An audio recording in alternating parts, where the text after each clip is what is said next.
The people said that, "Oh Allah's Messenger, peace be upon you, the rich people have got the highest degrees of prestige and the permanent pleasures in this life and the life to come in the hereafter." He said, "How is that?"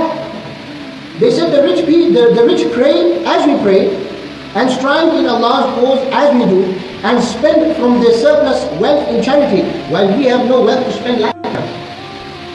In praying, they pray, we pray. And they strive in Allah's cause, and so do we. But the money they spend in charity, we don't have the money to spend in charity. So the Prophet ﷺ replied, subhanAllah, and this is the action. He says that, "Shall I not tell you a thing by doing which you will catch up with those who are ahead of you and supersede those who will come after you?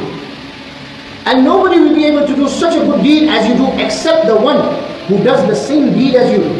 That deed is to recite Subhanallah 10 times, Alhamdulillah 10 times, and Allahu Akbar 10 times after every salah." Meaning that you will never, even if they give as much as charity, only the one who does this after your first salah, you read Subhanallah. Look at it. Subhanallah, Subhanallah, Subhanallah, Subhanallah, Subhanallah, Subhanallah, Subhanallah, Subhanallah, Subhanallah, Subhanallah. It's done. Alhamdulillah 10 times. Allahu Akbar 10 times.